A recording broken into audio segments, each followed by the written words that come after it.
Greetings, guys. It's Fancy, and today we're returning with CEO Chatter, which is a business segment that I do, whereas I feature different business owners, and basically we have different discussions depending on whatever their field of expertise is. So today's guest is going to be Miss Danielle Reid.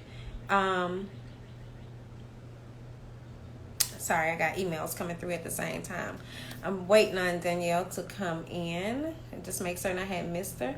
But we're going to be discussing marketing today.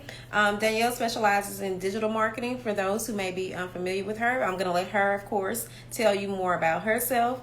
In the meantime, I can tell you a few things about the magazine and who I am. So I'm Fancy, and I am the publisher and editor-in-chief of Swagger Magazine, which is an empowerment and lifestyle publication for the Black community.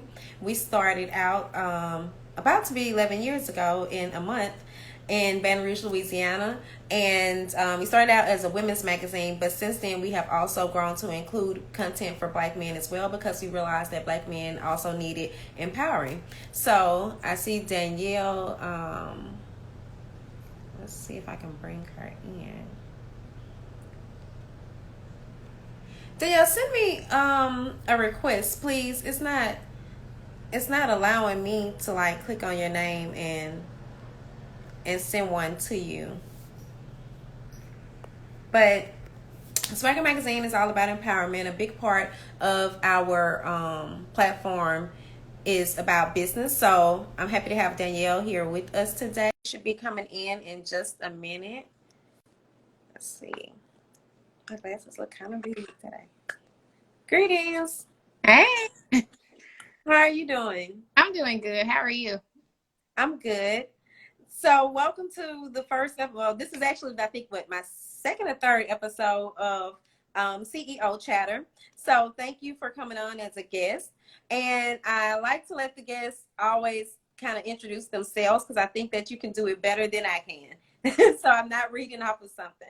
So, Oh, tell us a little bit about yourself. yeah, most definitely. So my name is Danielle Reid. I a marketing exec. I guess you could say a marketing executive. That's what some people say. But I try to say that I'm just a experienced marketing lover who's been in the industry for a little over 14 years. I spent a lot of time on my career as a senior manager at a big six agency based out of New York, and worked on some of the largest brands campaigns that you can think of. So for like Nissan, Subway, Coca-Cola, kind of doing it all a little bit, everything from marketing strategy to experiential event management, even spearheading marketing and advertising for the U.S. Navy.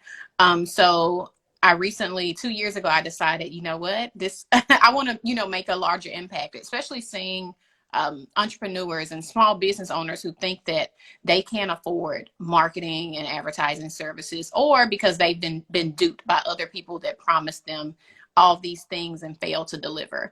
So I said, you know what, let me go ahead and take this step out on faith and start my own agency. And so since then, I've been making an impact by helping small business owners and those business leaders that don't have, that $25,000 a month retainer or whatever, some a larger agency has quoted them, but giving them that same level of service, that same level of attention, and the same quality results that they receive from a big agency from my team. Right. And I'm certain that that's very valuable for the business owners. We deal with a lot of marketing as well, so I know what that's like. And then we're also with smaller business owners, so I understand the value that you're providing to them. But for those who might not be as familiar with marketing, because it can be a broad term, can you explain a little bit about what you do in digital Mhm. marketing? Yeah, so marketing is all about who is your brand, who are you, and why should people support you, purchase your products compared to your competition.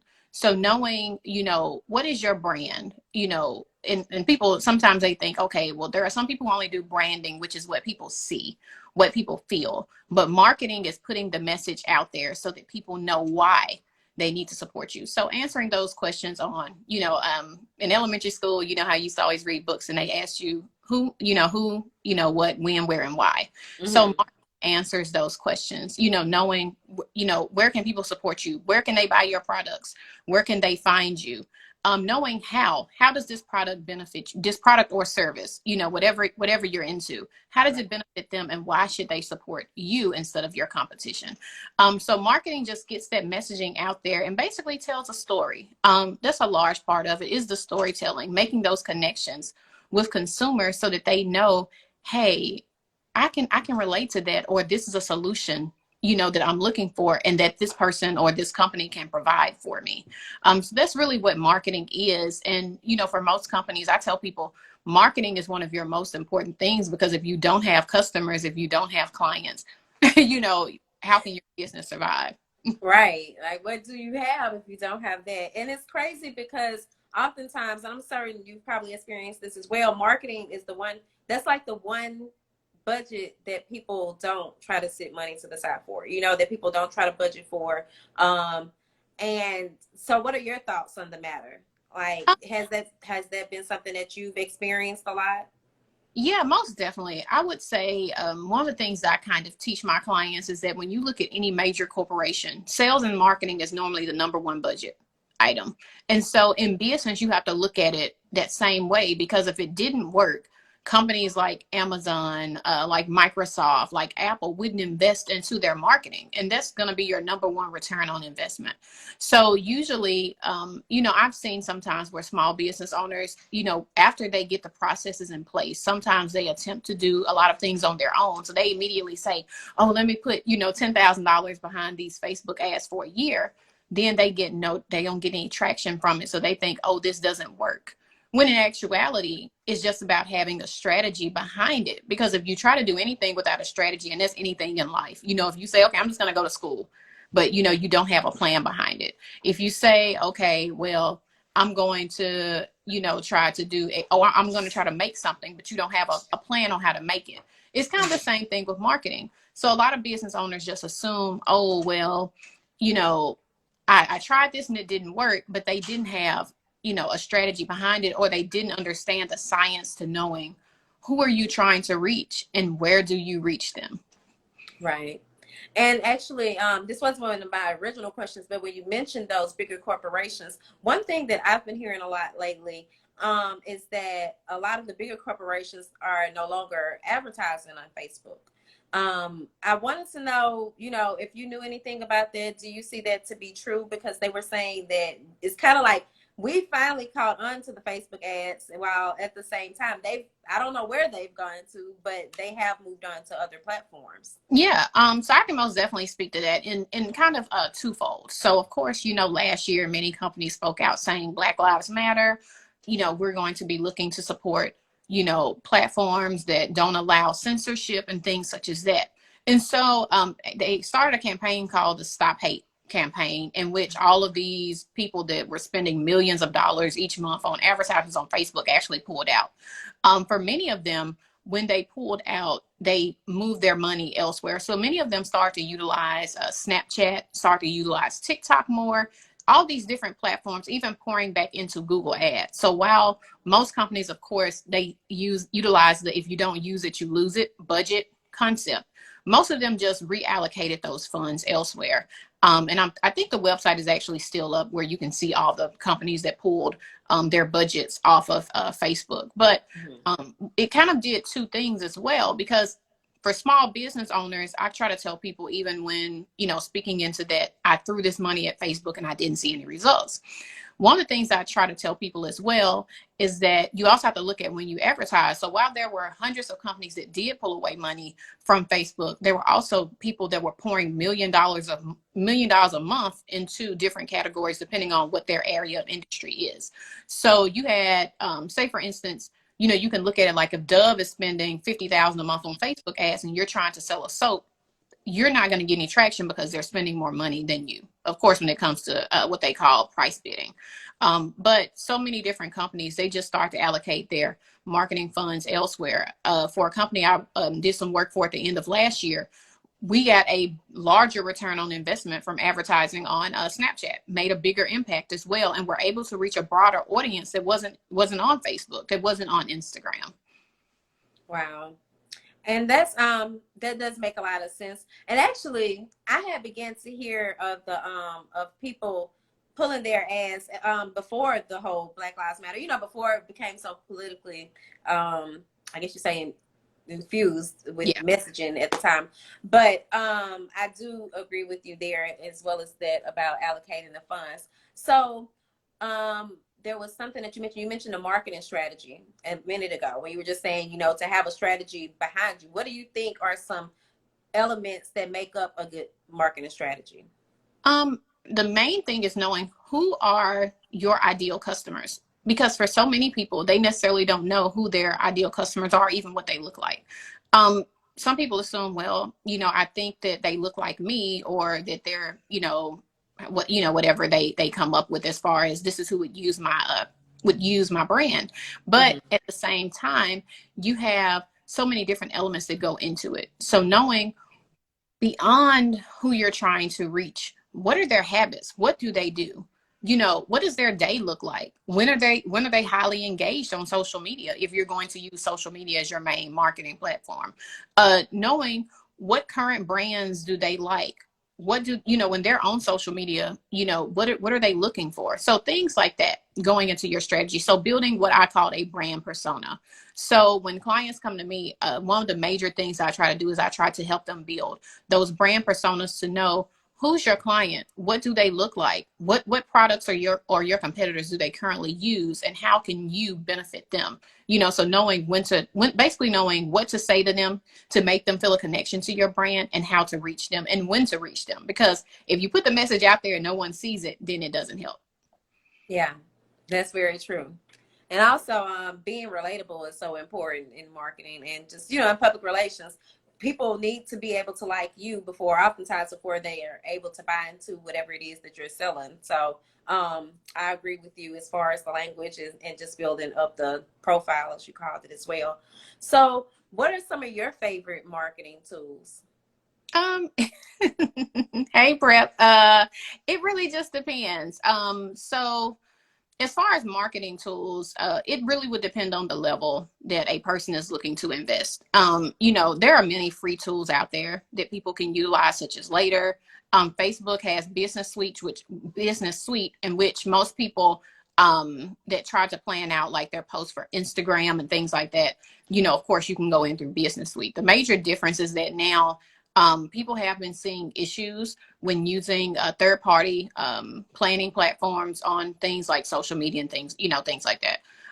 Another platform that I utilize a lot to measure reach and things like that, to get that third party eyes, I do utilize Google Data Studio, so that I can, lock in my clients' accounts. We can see, hey, this made an impact, this didn't, so that we can kind of know this is how we need to move in the forward. Hey, well, look, we had an increase, in website traffic during this time. This ad right here is really performing really well. Let's look more into it. So looking more into, those data analytics, looking into how do these things perform, and then from there, measuring, of course, reach, sales, and just a couple of different other things, depending on who the client is as well, so that they can know, hey, this worked, this didn't, and this is how we're going to pivot and move forward. Right. And you said that was Google Studios? Was that correct? Google Studio. Yeah. And so is it like their social media accounts that are being Yeah, connected? so in Google Data Studio, you can plug in your social media accounts. It's a couple of different ways you can do it depending on how advanced you are in Mhm. data analytics. But for tracking paid advertisements and things like that, it kind of gives you a overall dashboard so you can see how your company is performing. And then, of course, if you want to make comparisons. So one of the things a lot of my clients do is that we compare platforms. So we can look to see, how did this perform on Pinterest? How did this perform on Instagram? How did this perform on Snapchat? Looking at traffic times, things like that, so that we know, hey, even though Facebook may tell us, as an example, Facebook may tell us that 3 o'clock is the best time to post. Well, Google Data Studio may show us, no, it's really 11 a.m. or something like that. So we're able to look and see those different things, and then able to also track back to see what happened on this day when we received over 1 million hits or whatever the case may be. So able to going back and tracking that information. Gotcha. That sounds really interesting. I had never heard of it, but I'm definitely going to be checking it out when we get You'll off love of here. So, like, what are some common things that you would say that you often see? I know we talked about the budgets and you also mentioned not having a proper strategy in place. But what are some other common things that you've noticed, that small business owners may be doing incorrectly and may not know? So for one thing, one of the major things that I see is that people think, oh, well, this worked for this person, so let me copy it and do it myself. Yeah. Um, a lot of time people don't realize people can have different audiences, or even the simple fact on you may have someone that follows you that also follows your competitor, and they're gonna say, oh, they can't come up with anything interesting or anything unique. So why should I support them? And so that then, they start to say, oh, well, maybe they aren't as truthful, as trustworthy as I thought. So being original is one of the things that most business owners need to remember to do. Find out what works for you, because what works for everyone else may not necessarily work for you.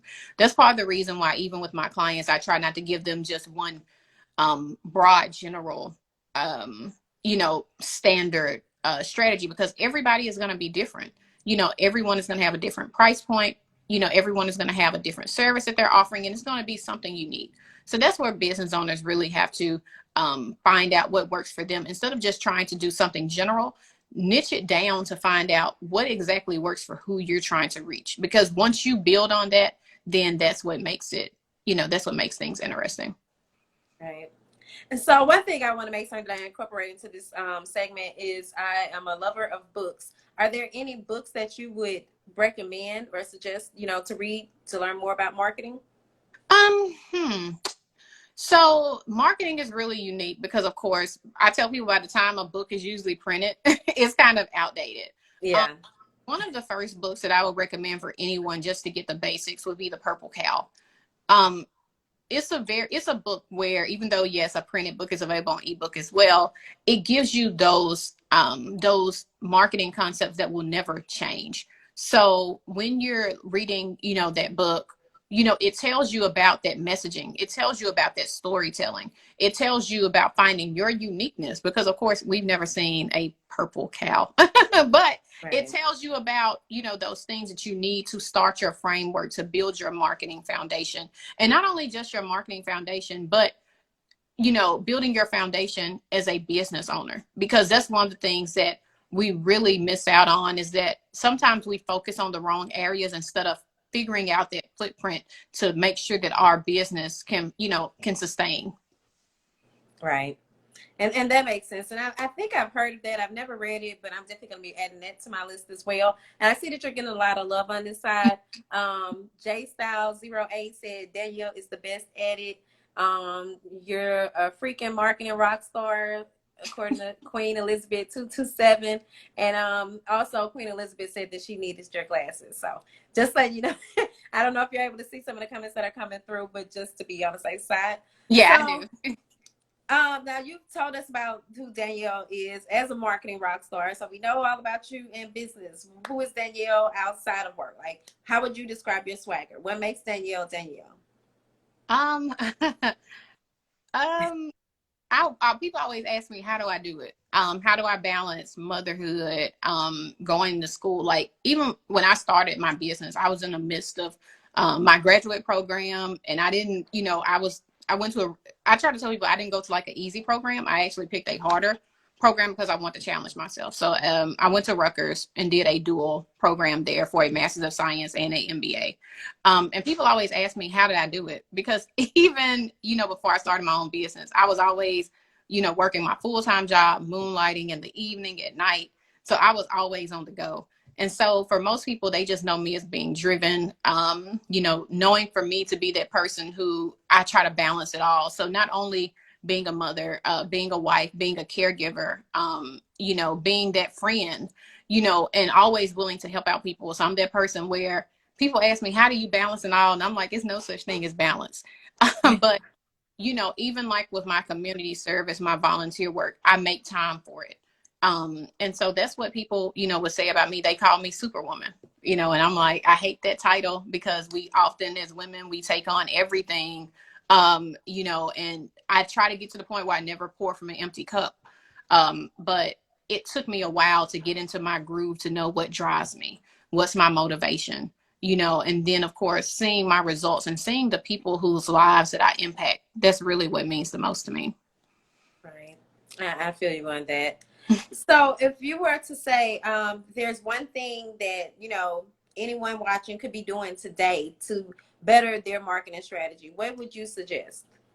Um, I would say find out who your brand is. Find out who you want to connect with. Find out who benefits the most from utilizing your brand. I think if you start there, that's one of the most important things. And it's really honestly, from there, it helps you get clarity on what am I doing wrong. Maybe I thought that this is what my customer looked like, but they really don't. So them knowing this is who I need to try to reach, and this is where I need to go ahead and maybe just start over. Like I tell people, there's nothing wrong with the rebranding. The issue comes when you rebrand multiple times again and again because you never get it right. So figuring out, at least from start, even if I tell people, even if you've been an established business, there's nothing wrong with, absolutely nothing wrong with rebranding, but figuring out why you're rebranding and then doing it for the long term, not just short term, but figuring out a long term strategy that's going to work. That makes a lot of sense. And it also kind of goes back to what you said before about knowing who your customer is. So, and knowing who you are. So it all kind of ties along in together. So Mm-hmm. is there anything else? Do you have any projects or anything that you're working on, or any events or anything you care to share? So most definitely, of course, and it's not that I did it on purpose, but most of my clients are Black women. So right now I'm working with one of the only Black woman-owned champagne brands in Europe.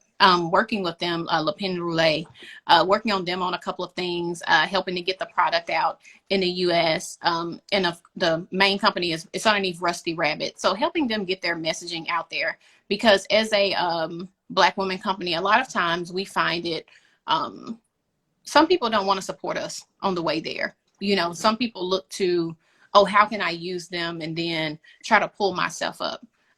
So that's one of the things that I've really been working on, helping them expand their brand messaging, put those things out there so that more people know about the brand. Also working with a couple of different health clients here in Memphis. So a primary care provider with Longmire Health Group is a big project that I've been working on. He has a basis in mental health awareness, but of course wants to treat his patients with a holistic approach.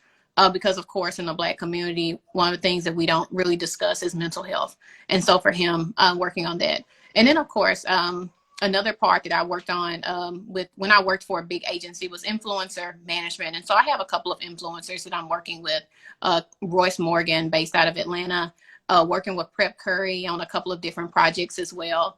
So just working on a few different things. And then, of course, I have another client that I'm working on some things for with Crystal Oliver in Memphis. So she's a serial entrepreneur. Okay. Well, it sounds like you have your hands full. I actually need to connect with you about the champagne brand because I'm working with the chef. I don't know if you have any ideas, but I mean, just I like to reach out later on Yeah, about that as get well. it. So, is there anything else though that you like to include, or let us know before we close out? Oh, yeah. Did we freeze? Yeah, I'm back. Sorry, someone called. Okay. People never decide to call until I'm actually on something. But people can follow me on Instagram. I'm very open. I'm always willing to answer questions and things like that. I know it sounds bad. I normally don't really use social media the way that I should, but I'm trying to do it more because I do it so much for my clients. But just of course they can follow me on I am Danielle Reid on Instagram, and then I will also have a new website launching tonight. So Look, when you mentioned rebranding, I was gonna ask you about that because I noticed when I visited your site and that it said a new site was coming. So okay, I was like, oh, they've been rebranding as well. Okay. Well, thank you so much for taking a minute to speak with me. I wish you all the best in the future, and I'm definitely gonna be in touch because I love what you're doing. So, yeah, just happy Tuesday, and you have a great week. thank you, and thank you for having me on. I greatly appreciate it. Not a problem. You have a great day. Same to you. Thanks. Bye. All right. Well, thank you all for tuning in to I think second or third episode of CEO Chatter, which is a segment all about business and basically, I'll be speaking to different entrepreneurs. We'll be discussing different strategies and methods and tools and resources, or whatever the case may be, that it is that their, is their particular thing or field. I do have some interviews lined up for the rest of the month, so I ask you all to tune in. Normally they'll be on Tuesdays at 10, but today I had a meeting, so I was running a little late. Hey, Anna. So, yeah, I appreciate Danielle for coming on. I hope that you all got some of the nuggets that she was dropping, because I was even learning as she was speaking. There's different things. I'm definitely going to be checking out I think it was Google Studio Suites.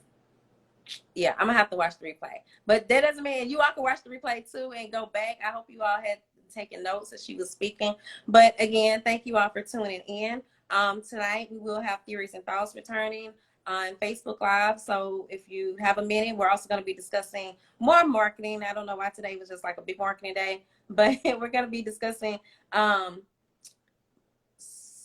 marketing and lead generation for small businesses with Vladimir Adonis. So that'll be with Anya and I, and you all can tune in on the Facebook page at 7 p.m. Central Time. And thank you again for tuning in, and you all have a blessed day.